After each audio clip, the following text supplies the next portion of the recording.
opted between two ways. Kana bitaw nabutang ka sa duha ka dalan nga kinahanglan magpili ka ba kung asa ka nga dalan moagi. Opted between two ways. Ang atong pagpamalandong makita nato in the book of Luke 18, 19 down to 14. Mabasa ko diri ug sundalan ko ninyo sa hilom igsoon. Ang pulong sa Dios nag-ingon, also, he spoke this parable to some who trusted in themselves that they were righteous and despised others.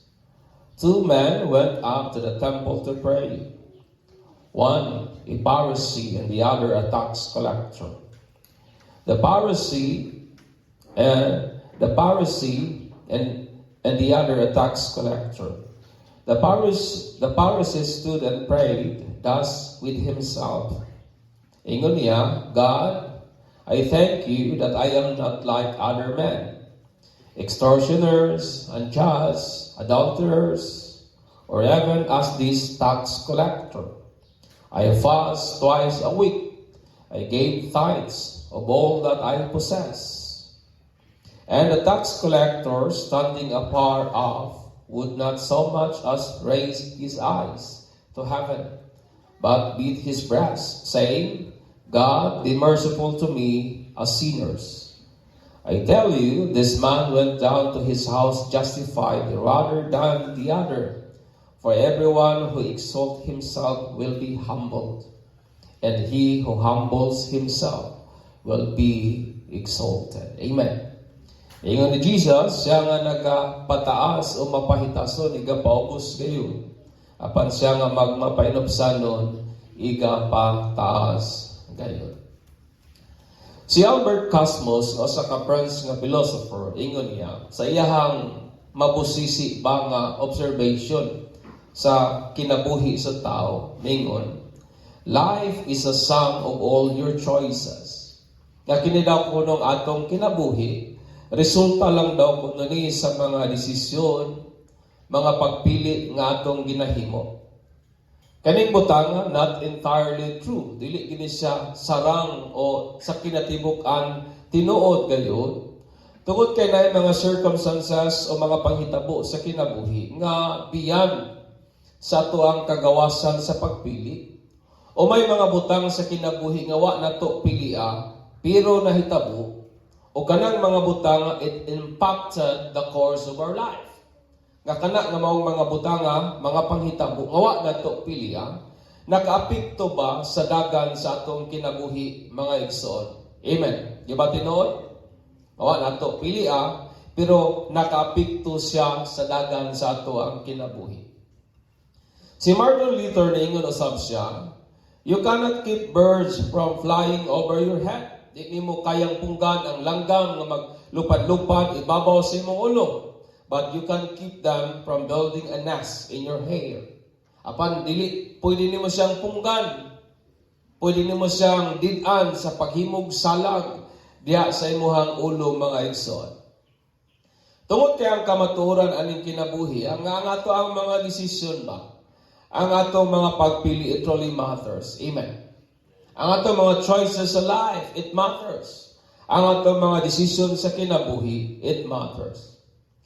In chapter 17 of Luke, verse 26, ang Pariseo nangutana kang Jesus, kabahin kung kano sa ba moabot ang gingharian sa Dios. Mo na iyahang pangutana. Tungod kay ang kingdom sa Ginoo naghisgot man kana sa iyahang dominion, nga mao ang langit kansang nagtruno siya. Naghisgot kana sa moabutay nga paghari ni Jesus sa iyang iga-establish ang iyang kingdom ani nga kalibutan. O naghisgot usab kana sa spiritual nga kingdom sa Ginoo nga naa sa kasing-kasing ba nato mga igsoon niadtong mga nagtuo, niadtong mga nag-receive kang Jesus Christ. Ang mga Pariseo who long for the kingdom of God, mao nang ilahang pinakatinguha, ang makita ang gingharian sa Dios nga iga-establish sa Ginoo ani nga kalibutan, pero napakya sila pag-recognize sa hari sa mao nga gingharian. They fail to recognize the King of the Kingdom nga ng panahon na nagbarug sa ilahang taliwala, preaching and teaching. Amen. Nga mao si Jesus Christ. Amen. Napakya sila pag-recognize nga ang King sa mga kingdom, mamadayon itong nagtindog sa ilahang taliwala nga nagtudlo sa mga butang kabahin sa gingarian sa Dios. Si Jesus dayon in response sa pangutana sa mga Pariseo, mitubag siya sa subtle nga pagtubag o subli nga pagtubag kana bitang medyo dili kayo dayagan o klaro nga tubag. Sa pangutana nila o ang tubag ni Jesus dili kabahin sa kung kanusa moabot ang kingdom sa Ginoo, but ang tubag ni Jesus kinsa man ang makasulod sa kingdom sa Ginoo. Kinsa man tong makasulod who will enter the kingdom of heaven or the kingdom of God. Kung atong sabton kining mga context in a larger nga passage mga igsoon, it talks about the kingdom of God. Gikan sa chapter 17, verse 26, paingon sa chapter 18, verse 9 down to 17. Si Jesus, namulong aning maong parable, kay iyang gibadlong ba, iyang gi-rebuke, kining self-righteousness, kining bitang sobrang bilib sa kaugalingon, kaning gilantaw nila sa ilang kaugalingon nga mas mayo sila kaysa uban, o nagtudlo siya pagkamapainomsanon, butang nga gikinahanglan for us, gikinahanglan to enter the kingdom of heaven. Amen. Butang nga gikinahanglan kung ang usang tao gustong makasulod sa gingharian sa Dios, which is the way up.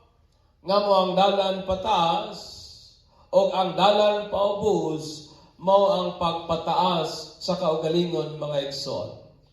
Tungod kay may duhang dalan lamang, kung itong lantaw ng Bible, wala gyud in between. Langit, imperno, mamili ka, di ba? Kinabuhi o kamatayon, panalangin og tunglo, mamili gyud ka, walay tulong daan. Duha lamang gayud nga kansang atong pagapilian mga igsoon. There are two ways nga atong isgutan karon, ang dalan pataas o ang dalan paubos. And one must choose a way to tread on. Kinahanglan nga mamili gyud ta og dalan din atong subayon mga igsoon. So this morning, ang akong i-present ang unang dalan lamang sa ang way down o ang dalan paubos mga igsoon. In verse 12 down to 14. Dahil sa ingon ni Jesus, everyone who exalts himself will be humbled. Si bisan kinsa nga iyang igapataas ang iyang kaugalingon, igapaubos gayon mga igsoon. Kining mga Pariseo, kinsa man day na sila? Who are they? Kinsa man na mga Pariseo nga sige lamang nato kabasahan sa Bible nga murag kontrabida kaayo ba sa ministry o sa kinabuhi ni Jesus? During sa earthly nga ministry ni Jesus, ang Jewish nga religious group known as the Pharisee, mao kana ang pinaka-influential among the populace. Sila ang pinaka-sikat, sila ang pinaka-ilado, o sila ang may tingog ba ngadto sa mga katawhan, o sila ang daghan kayog tagasunod. Sila ang daghan kayog mga followers. Kung sa ato siguro karon, daghan sila og subscriber, daghan sila og tagasunod, daghan sila og mga fans, mga igsoon. O kini nga mga religious group, nagsugod kani sila 200 years una panataw si Jesus Christ. O kani sila composed lamang sa mga lay people. Mga ordinaryong mga tao nga wa gisaktong training, mga tao nga wa gyoy kanang saktong o way mga formal nga study ba. Mao ni ang mga lay nga people. Nga ilahang ginibout ang ilang kaugalingon sa pagtuon o pagtudlo sa mga kabalauran o sa Torah. Ang 5 o ang kanang libro ba sa Old Testament. O during their days, they were highly respected. Mga tinahod gayud kayo ni sila among sa mga uban o mas respetado pagali sila kaysa mga pari sa Jerusalem. Mao ang mga Pariseo. Mga taong ordinaryo nga ilang gigugol ang ilang kaugalingon sa pagtuki o pagtuon sa balaod sa Dios, who gain favor from the crowd. And then what happened? Sila karon ang mga tao nga mas tinahod pa kaysa mga pari, mga igsoon. Ang mga Pharisee nagtuo sila nga ang balaod nga gihatag sa Dios ngadto kang Moses twofold o duha ka bahin o nagconfess kana una sa written nga law ang gisulat nga balaod, the Torah, o ang ikaduha ang oral nga balaod. Kana bitang ora, it means word nga imuhang ginalitok mga igsoon. Kani sila, ilahang gina-memorize ang Torah word for word. They memorize sa balaod sa Dios pulong by pulong, kama by kama. O ang uban gali nagsugod sa ilahang pagtuon at age of 6 or 8. Nagsugod ng ilang pagtuon na 5 mo ana. Nagsugod ng ilang pagmemorya sa Torah o sa Book of Law. Ang uban kanang makabalo na bitaw basa, magsugod na sila og tuon og memorize sa Torah mga igsoon. Nagtuusap ni sila that on the principle of evolution in the law. Kana bitaw naga-evolve ba ang kabalauran according to them, that human must use the reason in interpreting the law, in applying to contemporary problems. Nagtuo sila nga kinahanglan imuhang hubaron ang balaod sa Dios, ginamit ang imuhang pagpangrason in application sa mga present nga mga problema nga ginatubang sa mga tao, mga igsoon. In short, kini sila may kagawasan sila sa paghubad sa balaod sa Dios. They have the sole right sa pag-interpret sa law sa Ginoo o pag-apply sa contemporary o present nga problem nila during that day. Mao na ang mga Pariseo, mga igsoon. O usa sa mga interpretation nila sa law, nga ilahang ginatudlo sa mga tao, mao kanang paghugas sa kamot, una mukaon, di ba, nana sa Bible? That's why ingon ni Jesus nga, pwede ramang ka mukaon, di man na makahugaw sa tao kung mukaon ka, bisag wa ka manghugas sa kamot. Pero usa ni sa mga interpretation sa law, nga gitudlo sa mga Pariseo, that influence the culture sa mga Jewish nga people. Nagtudlo sila nga kinahanglan maghugas ka sa imong kamot, una ka mukaon, kinahanglan hugasan nimo ang imong plato, ang imuhang kanang baso. Tungod kay gi-considered kana nila as a moral issue, in failure sa pagbuhat niya nagtudlo sila nga kana usa ka dakong sala. That is their teaching. Ingon nila nga kung di ka maghugas sa imuhang kamot, una ka mukaon, then it will defile a person. Nakasala daw ka na. Dabi kita kahilig na bata magkinamot. Di ba? Usay, di pagod manghugas o kamot. Una nga, according sa context sa mga Pariseo, according to their teaching, nakasala na gyud ta mga igsoon. Nagtudlo usab di mga Pariseo nga okay lang nga imuhang buwagan ang imong asawa kung wa ka kaangay sa iyahang luto. Okay lang nga imuhang bulagan ang imuhang wife kung ang iyang luto tabang ra kaayo o parat ra kaayo. In short, according to them, nga pwedeng bulagan sa bana ang iyang asawa kung gusto niyang bulagan bisag walay igong bugat nga rason. That is their teaching. Napabamo diha. Kay mao na ang ilang pag-interpret sa kabalauran sa Ginoo, Ngailang ginatudlo karon sa general nga public mga igsoon. Ang ilahang mga paghubad, mga tawhanon nga minugna nga pagtulunan, mao na gitawag ni Jesus as the tradition of the elders. Tradisyon sa mga katigulangan mga igsoon. Kiniusab ang mga Pariseo nagapractice sila og stricto kay nga disiplina og pagkeep sa ilahang reputasyon, sa ilahang lungog, sa ilahang barog, sa ilahang honor, taliwala sa mga tao mga igsoon. And according to their theology, according sa teaching aning mga tawhana, ang usang tao iyang maangkon ang iyang rightful place. Iyang maangkon ang iyang dapit ngadto sa gingharian sa Dios, pinaagi sa iyang kaugalingong pagkamatarong o sa iyang istriktong pagtuman sa kabalauran sa Ginoo. That is their teaching. Nga maangkon nimo ang imong lugar sa kingdom sa Ginoo kung mahimo kang matarong pinaagi sa pag-keep nimo sa kasuguan o kabalauran sa Dios. Mananingon si Jesus, kining mga tawhana, they trusted in their own righteousness. Because their teaching nag-ingon, you can gain your rightful place in heaven by your own righteousness. Muna nga, ingana sila ka garbo sa ilahang pagkamatarong. As Jesus said, kining mga tawhana trusted in their own righteousness. Nga sa pikas nga bahin, they are so persuaded, kumbinsado gyud kayo sila sa nga tanan, sa ilahang pagkamatarong, nga mahimo silang sakto at tubangan sa Dios.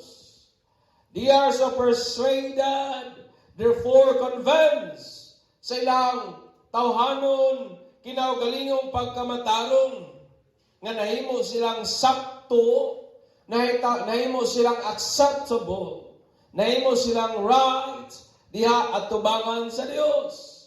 O ilang ginabalidate ang ilang pagkamatarong, pinagi sa pag-compare sa ilang kaugalingon, nga dili sila sama sa uban.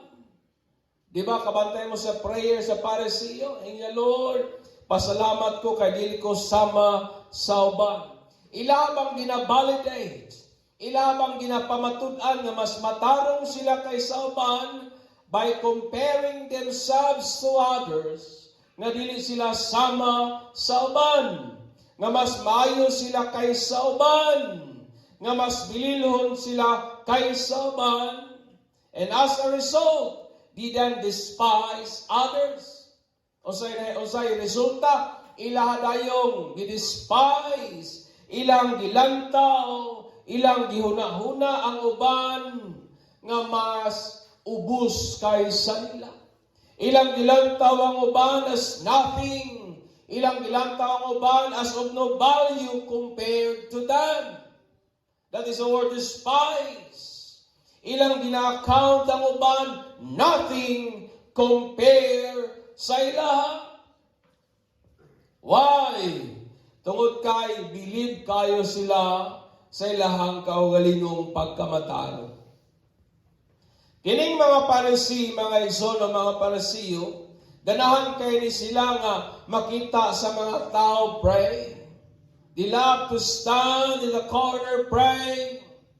They love to be seen by men nga nagaampo gayud sila.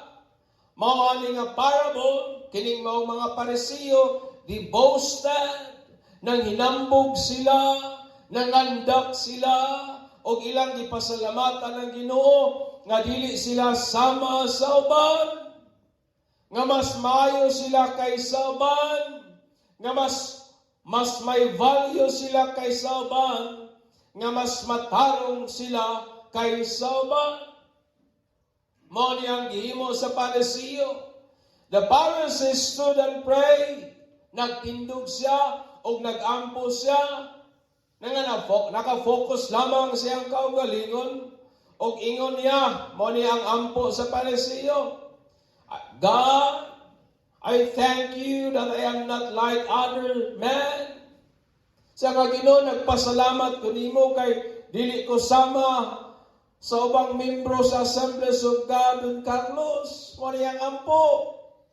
Lord, akong mga pag-ampo nagpasalamat ko nimo kay dili ko pareha sa akong silingan nga kanang way klaro.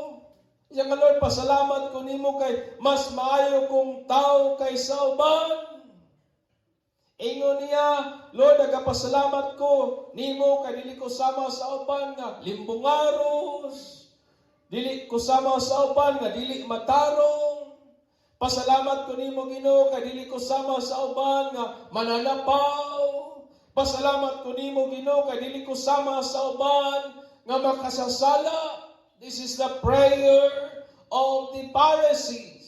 He boasted sa iyang kaugalingong pagkamatarong. Ingon pa niya, Lord, kabalo baya ka, nagapuasa ko twice a week.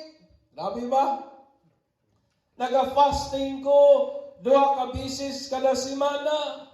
Nagahatag pagod ko sa kuwang ikanapulo of all that I possess. Sa tanan nga na ako Ginoo, akong ginahatag ang ikanapulo. Of all that he possessed, he gave the tithes and offering. Mo na nga bilib kaysa sa iyang kaugalingon. Kay maski sa iyang mga pag-ampo, kining mga Pariseo focus on ikabantay mo sa ampo sa Pariseo. Naka-focus lamang sa iyang kaugalingon. So nga, I thank you, Lord, because I am not like them. I give my tithes. I go to church. Puro lang naka-focus sa iyang kaugalingon. They exalted themselves among the crowd and before God. Ilabang ginabayaw ang ilang kaugalingon, taliwala sa mga tao o katubangan sa Diyos. Because individual who is self-absorbed find pleasure in comparing themselves as better and good over others in a subtle manners. Tungod kay kining mga tao bitaw nga believe kayo sa kaugalingon. Kining mga taong taas kayo tinanawan sa kaugalingon.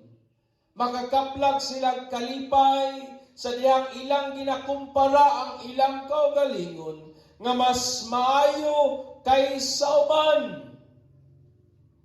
Nga usahay maski sa dili kayo halata og dayagan nga mga pamaagi.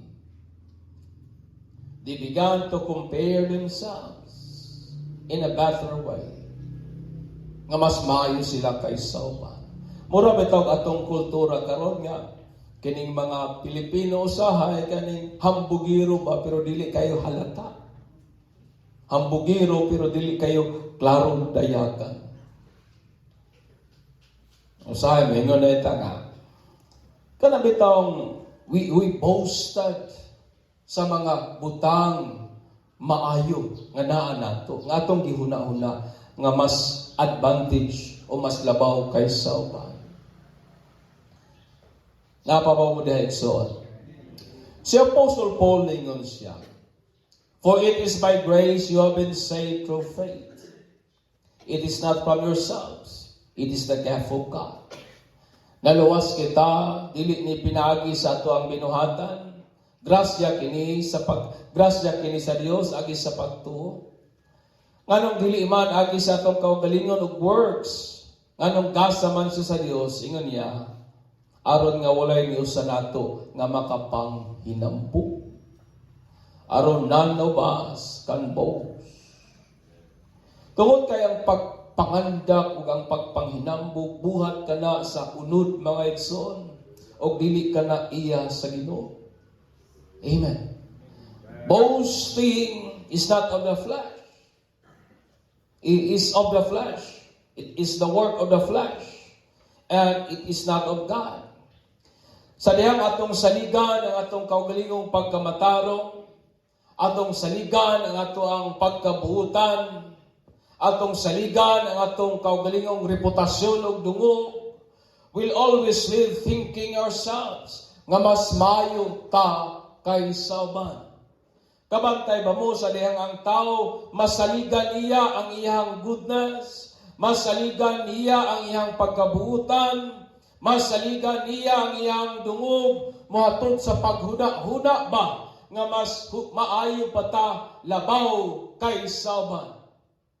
I want you to understand me, brethren. Ingon nga mga Kristohanon, we are no way better than others because we know how to pray. Dili bot pasabot ka, mas maayo na ta kaysa uban, tungod kay nagaampo ta. Amen. Dili bot pasabot nga, mas maayo ta kaysa uban, tungod kay kabalutang moampo. Dili pasabot nga, mas maayo ta kaysa uban, tungod kay nagasimba ta. Usay mo na yung mindset sa mga Kristohanon. Mas maayo ko sa akong silingan because I go to church. Mas maayo ko sa akong igsoon because I pray. Usay, we boasted on our own goodness. Dili mo pasabot nga, mas maayo ta kaysa uban, tungod kay mas punish ang atong character kaysa nila. Some people think, maingon sila, mas maayo ko aning akong igsoon kay mas buutan ko kaysa niya. Mas maayo ko kaysa akong silingan, kay ang akong kinaiyahan mas refine, mas polish kaysa iya. Some people think that way, nga mas maayo sila kaysa uban, kay mas maayo daw sila og batasan, o kinaiyahan kaysa uban. We are no better than others because we have a lovely family. Di ta pwedeng maingon nga mas maayo ta kaysa uban kay ang atong pamilya nindot. Di ta pwedeng maingon nga mas maayo ta kaysa uban kay ang atong pamilya dili sama sa uban nga gubo. Di ta pwedeng maingon nga mas maayo ta kaysa uban tungod kay napadako nato ang atong mga anak ug maayo. Di ba usahay may mga taong maghuna-huna anak nga mas maayo silang ginikanan kay mas napadako nila og maayo ang ilang mga kabataan. And they boasted on their own moral and goodness, mga igsoon.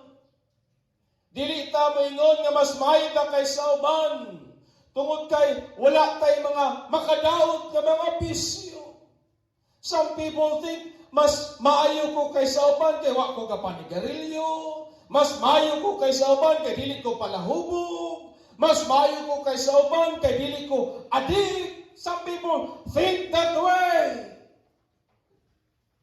Na mas maayo sila kaysa uban kay wala daw sila bisyong makadaot, mga igsoon. Ang uban mingon nga mas maayo sila kaysa uban tungod kay wa sila criminal nga records. Wa sila mapriso. Wala sila ma-engage sa mga drugs o uban pa. We are no way better than others because we have a better life.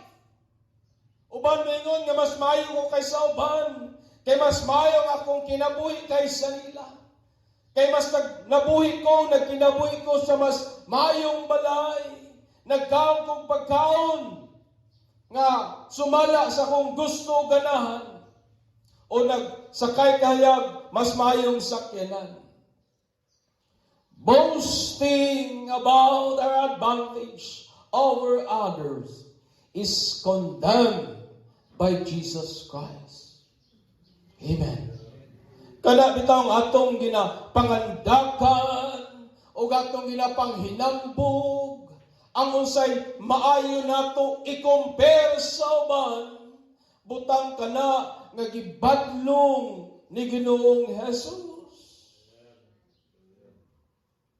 Unsay problema sa mga taong hinawayon because they think they are better than others.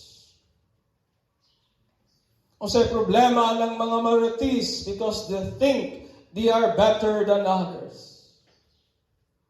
And that is the problem sa atong panahon karon. People are boasting about their own goodness. Mas maayo ko nga ginikanan kaysa uban kay akong napadako nga maayo ang akong mga anak. Mas maayo siguro ko nga ginikanan kaysa akong igsuon kay ang akong mga anak natudluan ako kahadlo. Is that so? There is only one good in us. I want you to understand me, brethren. Na isang butang nga maayo lamang nato. Butang nga dili salak kung ato ning ipangandak o ipanghinambog. Ang bugtong maayo, hingpit nga maayo, and the embodiment of good that is in us. The source of everything that is good, for by nature He is good. I want you to understand me, brethren. Ang bugtong maayo sa atong kinabuhi, pinemong tapat, si Ginoong Hesus lamang. The only good thing in this life, the only good things nga naa nato as person, that we are commanded, that we are expected, that we are mandated, and we are permitted to boast about, is maog yun si Ginoong Jesus. Amen. Amen. Napabaday laing maayo nato nga natong ipanghinambog sa uban. Gawas lamang kang Ginoong Jesus, mga igsoon. Some people boasted about their wealth. Some people boasted sa ilang achievement. Some people boasted about their title, their reputation. But we Christian, we boasted kung kinsa man o diha lamang kang Ginoong Jesus, mga igsoon. Amen. The only good thing in this life, nga ikaw ako gisugo sa Ginoo nga atong ipanghinampo. The only good in this life, nga ikaw gitugutan sa Dios nga imong ipanghinambog, imong ipangandak, nga mao lamang gyud si Ginoong Jesus, mga igsoon. Unsa ingon sa Bible in 2 Corinthians 10:17. This is what the Lord says, let not the wise boast of their own wisdom, or the strong boast of their strength, or the rich boast of their riches. Kung manggialamon ka, ayaw ipanghinambog ang imong kaalam. Kung kusgan ka, ayaw ipanghinambog ang imong kusog. Kung dato ka, ayaw ipanghinambog ang imong kadato. But let the one who boast about this, that ye have the understanding to know me, that I am the Lord, who exercise kindness, justice and righteousness on earth, for in this I delight, declares the Lord. Amen. Nga kung naman tayo panghinambog, dili itong napadako nato, maayo ang atong mga bata. Kung naman tayo panghinambog, dili itong maayo ang dagan sa atong pamilya. Kung naman tayo panghinambog, ang atong ipanghinambog, nga nakailatag Diyos, may Diyos tang gamhanan, may Diyos tang may sama, may Diyos tang milagruso, may Diyos tang mahigugmaon, may Diyos tang maluluyon. Amen! Amen! Di ba takapakpak anak sa Ginoo, mga igsoon? That is God whom we serve. Hustisya nga Ginoo, matarong nga Dios. And what the Bible says, ginakalipay kana sa Ginoo.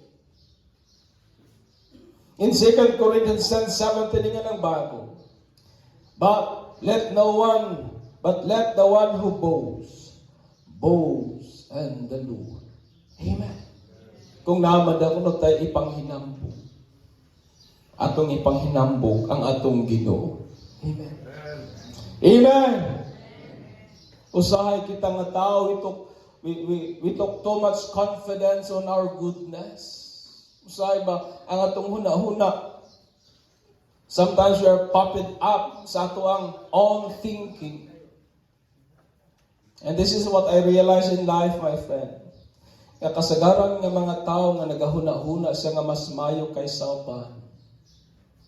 Usahay, iyahan ang ginabalidate by comparing his others at to sa uban.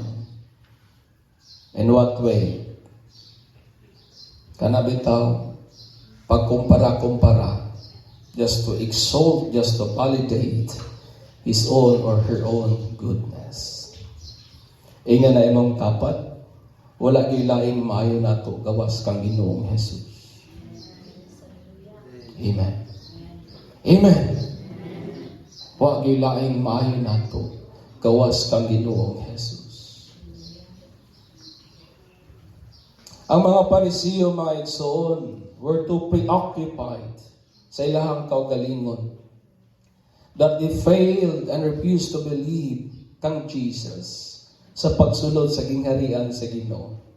Instead, ilang gisaligan ang ilang kaugalingong pagkamatarong, resulting to self-exaltation, validated by despising others, which is a certain way leading to doubt. Ang mga Parisiyo na puno kayo sa ilang sobrang bilib sa ilahang kaugalingon, o napakya sila, o ilahang gidit-an nga pagatuuhan sa Jesus, nga mo ang dalan ngadto sa gingharian sa Ginoo. Ang ilahay noong gibuhat, gisaligan nila ang ilang kaugalingong pagkamatarong, og niresulta sa pagtuboy sa ilahang kaugalingon, og ilaha ka nang ginabalidate, ginapamatud-an, agi sa ilahang pag-despise, pagpanaway, pag-condemn, pag-look down sa uban, nga mo ang siguradong dalan paingon sa ubos. Amen.